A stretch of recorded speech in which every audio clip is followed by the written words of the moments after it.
Olá, entusiastas da ciência livre sem filtro. Meu nome é Lucy e você está no canal Make Science BR. Hoje a gente vai gravar a segunda edição do Fala que eu te escuto. Então, vamos que vamos.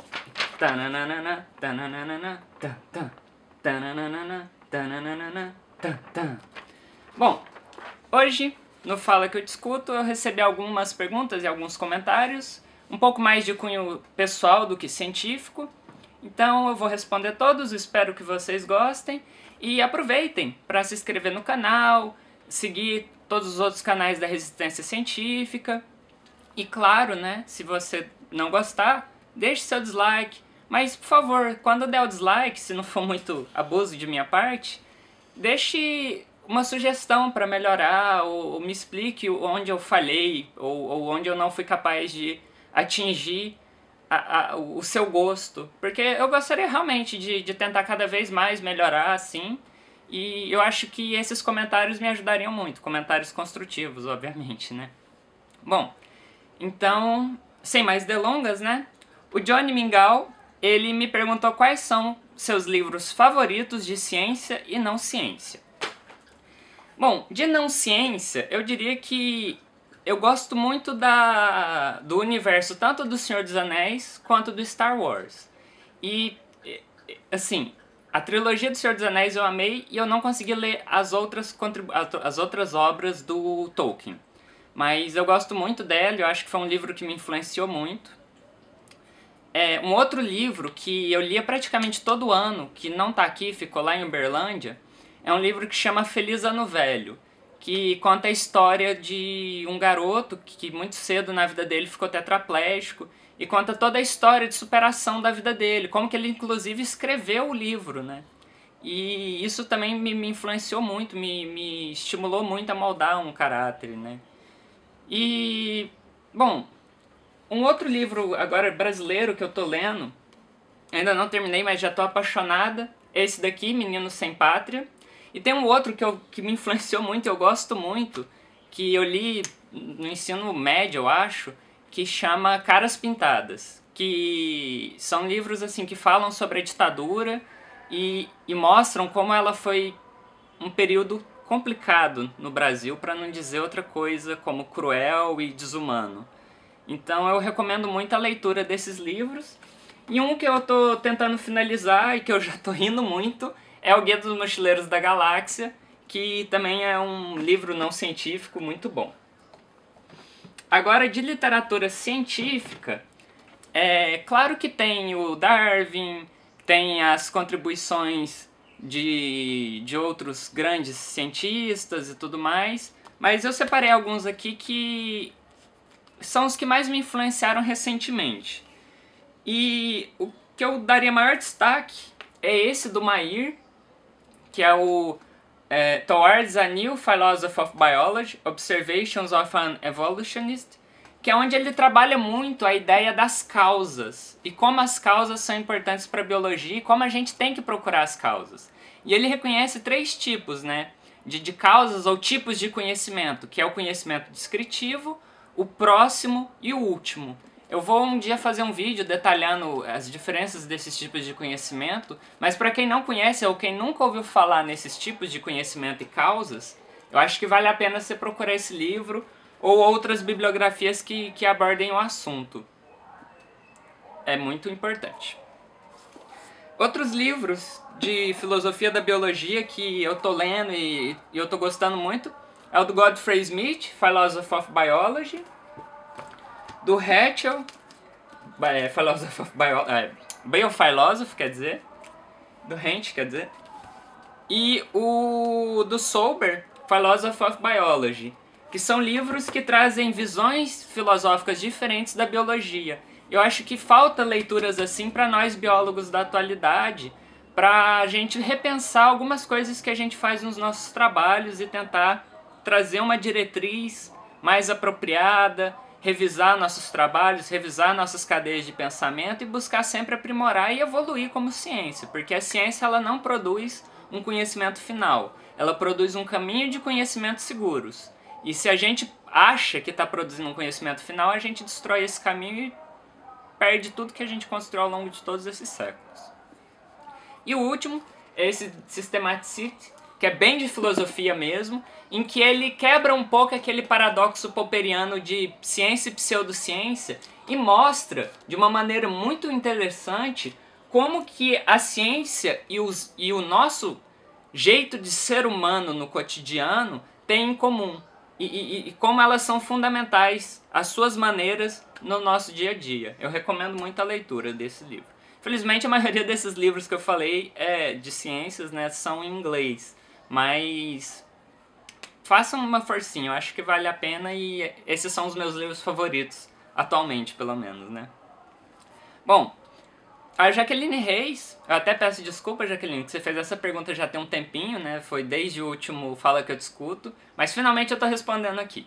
Ela falou o seguinte: quero mais. Fale sobre o filme A Era do Gelo, sobre as diferenças entre os tempos geológicos, onde no filme parecem não existir. Deixando claro que a animação não tem a obrigação de mostrar a realidade, mas é um bom caminho didático. Concordo. O filme ele tem a licença poética dele, e ele usa e abusa disso, e eu vou retomar esse ponto rapidamente. Mas, se não me engano, tem 4 filmes, eu acho, da Era do Gelo, 4 ou 5. E o primeiro deles é excepcional porque a Era do Gelo corresponde mais ou menos ao período Pleistoceno, que é alguns poucos milhares de anos atrás. De uns 2, quer dizer, de 11 mil e poucos anos até 2, 3 milhões de anos atrás, é esse período da Era do Gelo, Pleistoceno, em que existiram as macroquênias, os mastodontes, os mamutes, diferentes tipos de leões e outros tigre-dente de sabre, por exemplo, grandes felinos. E no filme 1, eles trabalham isso muito bem. A biodiversidade, os primeiros homens fazendo a travessia provavelmente ali para a América. Então assim, o primeiro filme eles trabalharam isso bem. Agora eu não lembro a ordem direitinho, mas se não me engano, no segundo, eles já começam a pôr uns bichos que estavam congelados, que eram uns mosassauros, uns répteis marinhos que viveram no Cretáceo, ou melhor, né, no Mesozoico, e foram extintos no Mesozoico. Então, supostamente eles estariam congelados desde esse período e ali eles reanimaram, teriam se reanimado. Cientificamente falando, isso é impossível porque atualmente, e até poucos milhões de anos atrás, os gelos que a gente tem nos polos, eles surgiram no Mioceno, né? Há cerca de 11, ou sei lá, 15, 18, no máximo 20 milhões de anos atrás, que foi quando as correntes antárticas e do polo, né, se formaram e começaram a acumular gelo nessas regiões. Eu não lembro a data direitinho, mas é muito mais recente. Então, na época do Cretáceo, ali no Mesozoico, você ainda tinha a Gondwana se quebrando, quer dizer, a Pangeia ali se quebrando em Gondwana e Laurásia, a própria Gondwana se quebrando. Então, somente após a quebra da Gondwana, em que a Antártica se desprendeu e foi para o sul, que você começou a formar esses círculos polares. Então, é impossível você ter um réptil do Mesozoico congelado em gelo, como foi mostrado no filme. Mas aí entra a licença poética, mas cientificamente isso está errado. Depois disso, no outro filme eles botam dinossauros, pterossauros, outros animais que também são do Mesozoico. E aí eles usam a ideia do refúgio, né, que embaixo da terra lá tinha uma floresta com todo um ecossistema dinossauriano ainda e tudo mais. E aí novamente entra a questão da licença poética, que provavelmente isso tem inspiração no Reino Perdido, as primeiras novelas que traziam dinossauros para a atualidade, mas também continuaria sendo uma baita mistura temporal. Mas para mim, a pior mistura temporal de todas foi, se não me engano, no último, em que eles fazem com que como se a Era do Gelo estivesse acontecendo na época da Pangeia e você tivesse aqueles mamíferos do Pleistoceno lá no Mesozoico, e aí você tem a quebra da Pangeia, a formação da Gondwana e etc. Aquilo ali é o que até a licença poética daquilo ali é complicado de suportar, de aceitar, porque tanto para os répteis, né, quanto para os dinossauros, assim, você poderia forçar uma barra biológica ali, uma fantasia, mas isso da Gondwana, da Pangeia, né, tá ali, se quebrar em Gondwana, Laurásia e tudo mais, Aí isso ficou muito forçado e pra mim a pior mistura temporal que teve no filme foi essa parte. Então, Jaqueline, espero que você tenha gostado da minha resposta. Qualquer coisa, insiste mais um pouquinho que eu faço outro vídeo e tento me aprofundar mais no que você achar que ficou faltando. A Vitória, ela tá participando pela segunda vez, obrigada. E ela me perguntou como anda o Museu Nacional. Bom, o Museu Nacional, a parte de pesquisa dele continua a todo vapor, ele tem 6 pós-graduações, né, lá funcionando, incluindo a zoologia, que eu faço parte. E as pesquisas e os alunos continuam lá trabalhando, os professores continuam dando aula, com uma dificuldade um pouco maior por falta de espaço, né, que a gente perdeu todo um palácio, mas a gente está ali perpetuando e lutando, né, como tem que ser. Com relação ao acervo que ficava no palácio, uma parte significativa está sendo recuperada e está saindo na mídia.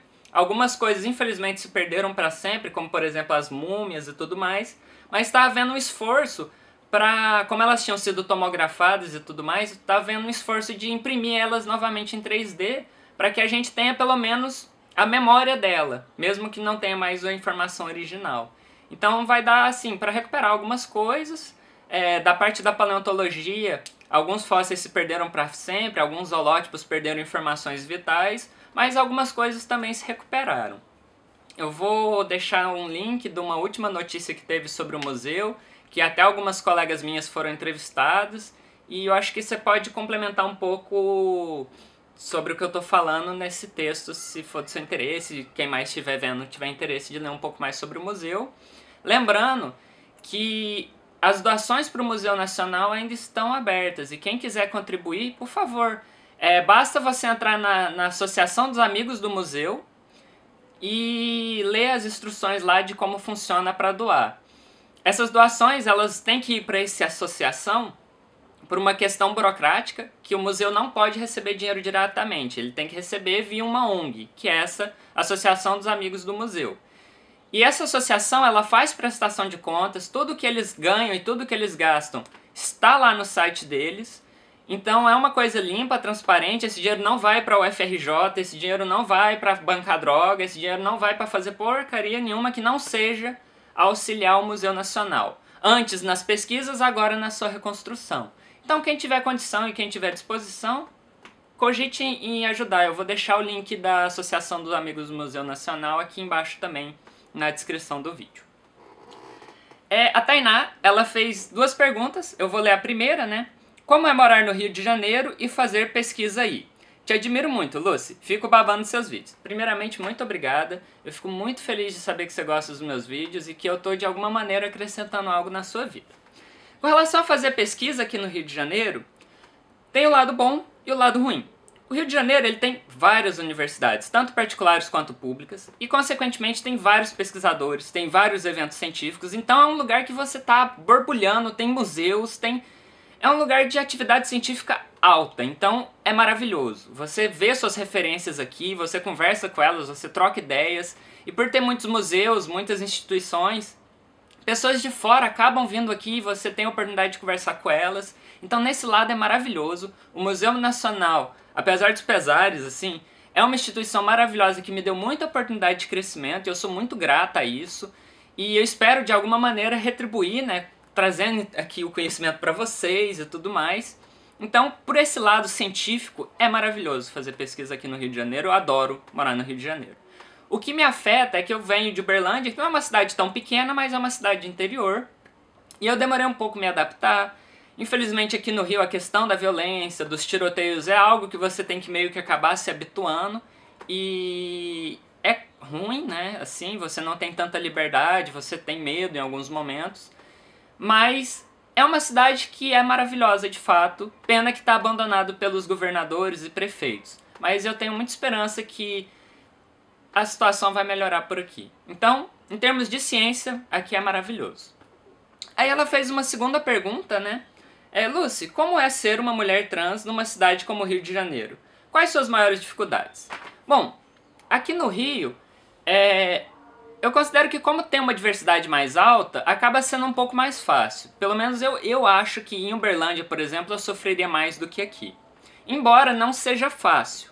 Como eu não tenho a passibilidade cis, ou seja, quando eu saio na rua é um pouco fácil ver que eu sou uma mulher trans, acaba tendo muitos olhares, alguns burburinhos, algumas risadinhas, e principalmente quando eu vou no banheiro, por exemplo, é complicado. Porque se eu vou no banheiro masculino, as pessoas me olham estranho e eu corro o risco de ser assediada. Se eu vou no banheiro feminino, as mulheres se sentem no risco de ser assediada por mim, de me achar que eu sou uma tarada, uma assediadora ou coisa do tipo, e se sentem desconfortáveis e me atacam. Então, banheiro parece que é sempre o pior ponto da questão da transexualidade. E parece ser algo banal, mas é muito ruim você estar na rua e com vontade de fazer xixi ou cocô e ficar com medo e não conseguir relaxar quando você vai no banheiro por medo de alguma coisa acontecer com você. Mas na rua, pelo menos até hoje, eu não sofri nenhuma violência, foi mais nos banheiros mesmo. E, bom, basicamente eu acho que é melhor do que em Uberlândia aqui. Ainda não tive essa experiência em Uberlândia, mas como aqui é uma cidade maior, tem mais coisas acontecendo, tem até mais pessoas trans, eu acho que acaba sendo um pouco mais fácil sim. E agora eu vou para a última pergunta, que é um comentário com várias perguntas, que é do Renan Cizomi. Desculpa se eu falei seu sobrenome errado. Bom, ele falou o seguinte: eu adoro a ciência e a filosofia, mas uma coisa me incomoda. No Brasil, os entusiastas mais ferrenhos sempre defendem uma ciência e uma filosofia bancadas com dinheiro de imposto. O que você acha que bastaria para a abertura doxástica dessas pessoas, Lucy? Digo, para considerarem uma ciência existindo em uma sociedade sem o Estado paternalista. Quanto você acha que a opinião deve ser legalmente limitada? Você acha que quem baixa livro pirata e cola uma badge contra cortes na ciência está colaborando de fato com a ciência? Lucy, como a primeira fêmea da nossa linhagem de hominídeos, você também é a primeira pessoa trans que se atreve a falar de filosofia da ciência com propriedade. Você foi a primeira, mas até onde você vai? Bom, então eu vou pegar ponto a ponto aqui e vou relendo e vou respondendo, né? O que você acha que bastaria para a abertura doxástica dessas pessoas, Lucy? Com relação a... Pelo que eu entendi da pergunta, seria a questão de uma ciência nacional que não fosse bancada pelo Estado. Bom, eu particularmente acho que isso é impossível. Quer dizer, veja bem, a ciência básica, ela não produz um retorno imediato de produto ou um conhecimento que seja utilizado em um produto. Numa sociedade capitalista, que veja o pesquisador como uma mão de obra, esse pesquisador ele tem que, através do dinheiro investido nele, fornecer algum retorno para que o capital seja gerado e a pessoa que está investindo lucre em cima do trabalho do pesquisador. Conhecimento básico de capitalismo. Então, numa sociedade em que você não tem esse Estado paternalista, as únicas ciências que serão produzidas serão aquelas de tecnologias, de retorno imediato. Por exemplo, a própria filosofia não seria uma ciência bancada por verba privada, porque ela não vai gerar um retorno, ela não funciona como uma engrenagem natural do capitalismo. Então você não teria esse retorno financeiro. Talvez, obviamente, exista um milionário apaixonado por filosofia que acabe bancando aqui e ali um filósofo, uma pesquisadora de paleontologia e etc., que seriam coisas que não produzem uma matéria-prima que possa ser vendida, né? E aí, com isso, a gente abandonaria o Estado paternalista e ficaria, então, para a ciência básica, dependendo de um milionário paternalista. A gente só estaria trocando de pai e, na minha opinião, trocando um pai que te dá uma garantia por um pai que talvez não exista e seja ausente. Então, eu, particularmente, sou contra a ausência desse Estado paternalista, porque é do interesse do Estado e ainda do interesse da população que a ciência básica seja continuamente produzida, mesmo que as pessoas não entendam inicialmente a importância dela. Por isso que o dinheiro dos impostos, o dinheiro público, é fundamental para que a ciência básica se mantenha. Não sou contra que as empresas privadas investam em ciência. Eu acho que um mercado atuante na pesquisa é benéfico sim e tem que acontecer. Só que eu acho que uma coisa não exclui a outra. Espero que eu tenha conseguido ser clara. Bom, continuando aqui as perguntas, né? Na sua opinião, quanto você acha que a opinião deve ser legalmente limitada? Eu acho que a opinião não deve ser legalmente limitada desde que ela preencha os pré-requisitos que eu falei no meu vídeo anterior. Ou seja, que ela não se transforme em um dogma e que ela não imponha a sua própria opinião ante a opinião de outra pessoa. Opiniões diferentes, elas têm que ser discutidas de maneira filosófica, confrontando as bases entre dessas diferentes opiniões, e vendo quais bases são melhores fundamentadas e quais bases sustentam melhores dentro do que a gente conhece da realidade que a gente vive, quais dessas opiniões são melhores fundamentadas. E aí a opinião melhor fundamentada vai prevalecer sobre a outra. Então é isso que eu acho que tem que existir, é esse ambiente saudável de discussão em que você consiga apresentar sua opinião, fundamentar sua opinião e estar disposto a receber críticas e tentar defender elas. Então, a opinião tem que ser livre, todo mundo tem o direito de dar as suas próprias opiniões, desde que fundamentadas e sem o intuito de imposição e dogmatização. Espero que tenha ficado claro. E com relação a... você falou o seguinte: você acha que quem baixa livro pirata e cola uma badge contra cortes na ciência está colaborando de fato com a ciência? Eu acho que sim, porque você piratear artigos ou livros e ser contra corte da ciência no país são coisas completamente diferentes e não comparáveis. Então vamos começar pelos cortes da ciência. Os cortes da ciência vão afetar justamente o quê? A produção científica do país, que é um interesse político, estratégico e social. Então é comum e deveria ser o esperado para qualquer pesquisador, cientista e pessoa intelectual que compreenda intelectualmente a importância estratégica da pesquisa que um país tem que ter, em defender a manutenção e inclusive o aumento do investimento na ciência do país, e não defender os cortes. Com relação a piratear o conhecimento das revistas, ela vai justamente à pergunta da opinião. Como eu sou a favor da liberdade de opinião, bem fundamentada, as revistas, elas tinham que ser gratuitas para publicar, gratuitas para acessar. Existem algumas revistas assim, essas revistas assim têm que ser privilegiadas, na minha opinião, enquanto que as outras revistas em que o autor tem que pagar para publicar e depois pagar para acessar, isso você só está elitizando o conhecimento, você só está pondo o conhecimento distante de todos aqueles que querem acessá-lo. Então você usar um Sci-Hub da vida para ter acesso a esse artigo sem gastar o seu dinheiro com ele, você está sendo rebelde, você está lutando contra uma causa que você não concorda, que é o lucro em cima do conhecimento produzido. Porque é um absurdo o pesquisador produzir o conhecimento, ter que pagar para publicar, pagar para acessar e não ganhar nada com isso. Se existisse um sistema em que o pesquisador também ganhasse, aí tudo bem, seria um sistema econômico que se manteria, porque a pessoa está fazendo com que o conhecimento dele se torne uma matéria-prima de consumo. E aí ele estaria ganhando e tendo um dinheiro para investir nisso. Agora, do jeito que eu sou completamente a favor a piratear o conhecimento, porque o conhecimento, ele, como eu falei, tem que ser livre acesso a todos. Então, na minha opinião, não tem nada a ver você ser contra os cortes e ser a favor do acesso pirata aos artigos. São coisas completamente distintas, de esferas completamente distintas. Uma envolve a política do país e a outra envolve a produção científica do mundo.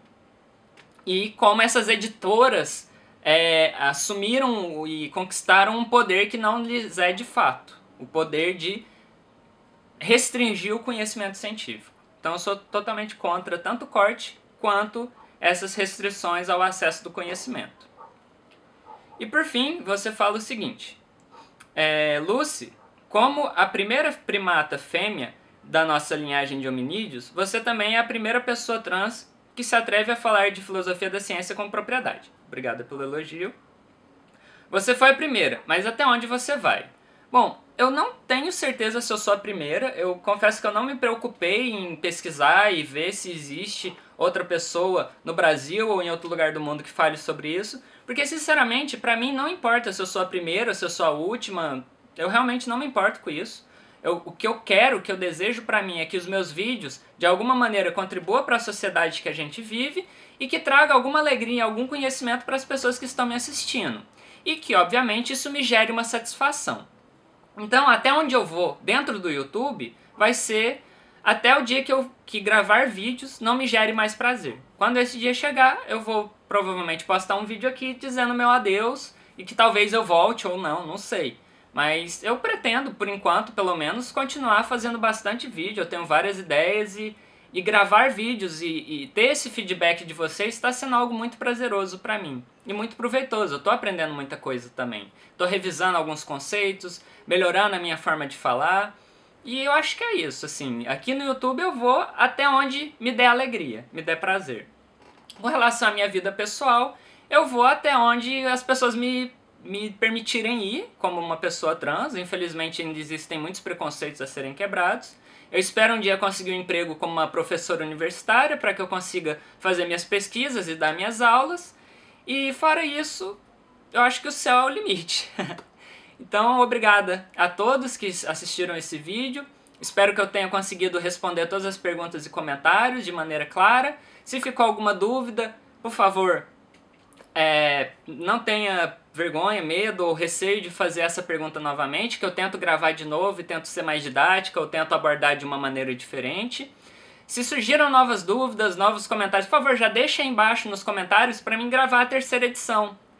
Mais pro meio da semana eu vou postar lá no Instagram de novo uma enquete para quem quiser fazer perguntas, comentários, mas fiquem à vontade, todos os meus vídeos eu leio sempre os comentários, podem deixar perguntas e comentários lá que eu vou responder no próximo Fala Que Eu Discuto. Bom, no mais é isso, eu vou ficando por aqui, meu nome é Lucy, maquiagem só na pele, esse é o canal Make Science BR, um grande beijo a todos, espero que tenham gostado, deixe seu like, tchau, tchau!